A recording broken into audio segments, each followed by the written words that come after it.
Hello all, Mike Logan from AskMikeTheCounselor2.com. Yes, it's almost spring. Might be mowing the lawn soon. And I can't wait. Winter started in November and it's still sort of straggling on. We had snow a couple of weeks ago here in Illinois. But what I want to talk about today is something, just some information about improved listening skills. As a counselor, that's something that is very, very important to my work. The ability to listen effectively. Surprisingly enough, it's easy to do in my consulting room, in my office when I'm working with a client. Not so easy to do when I'm home with my family. And every communication, every time they speak to me, they're saying something about what's going on inside of them and our relationship. And you'd think it'd be really easy to do at home. The mundane comments from my children and my wife, though, are the easiest not to listen to or to ignore or to hope that this doesn't mean there's more work for me to do. Okay, so the first step in improving listening skills is to make a commitment to do it. And for me to listen effectively, I have to turn off the dialogue that's going on in my head and repeat what it is that you are saying to me in my head.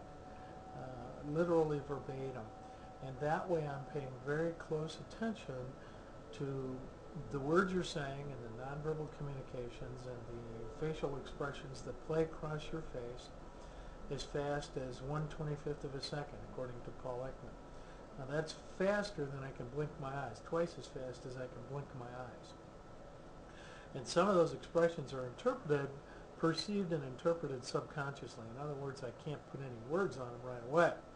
I'll just notice that I feel a little different inside based on very fleeting expressions, say, of contempt or love or disgust or attraction or fear.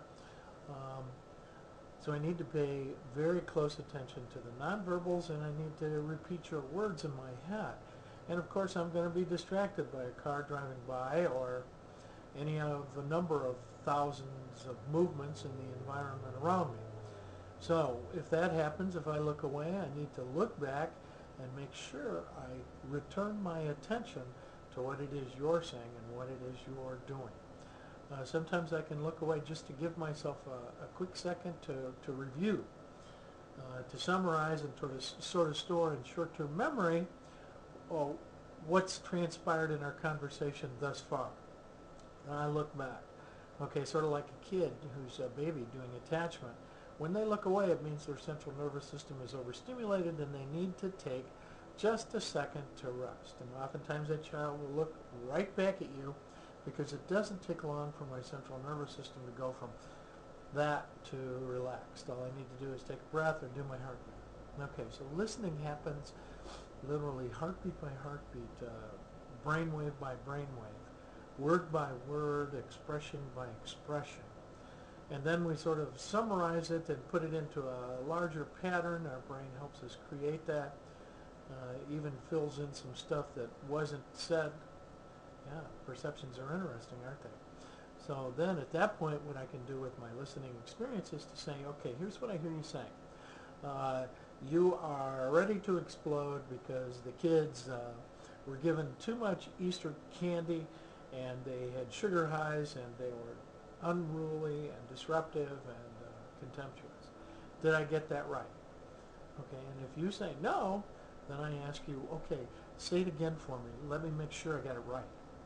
And I ask my client to repeat, or my friend or my child, repeat for me what you said. Tell me what's going on, okay? And we repeat that process until they say, yes, you did hear me right. That is called the gift of attention. And it's a critical skill in any kind of counseling experience, any kind of friendship experience. I need to pay close attention, not to agree or to disagree, but simply to hear. When I do that, my friends, the people in my lives, experience me as caring, as empathic. I don't have to agree or disagree. I simply need to pay attention. And thank you very much. That's all from Mike Logan, AskMikeTheCounselor2.com. April 14th, we'll be mowing this weekend. Thank you.